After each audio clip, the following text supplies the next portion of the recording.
This is the Woodford 37HA Chrome backflow preventer for the Woodford model number 86 faucet. We'll go ahead and get it out of the packaging. It should come with this rubber O-ring here at the bottom of these threads.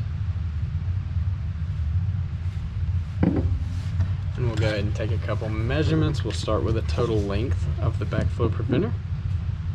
Just line it up. So measuring end to end, measures right at about 2.5 inches.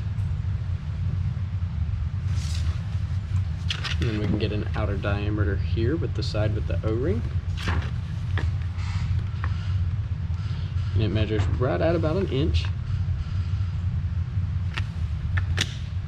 And then an inner and outer diameter here.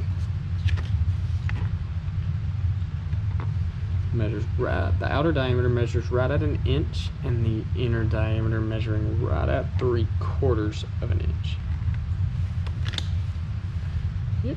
Once again, this is the Woodford 37HA Chrome backflow preventer.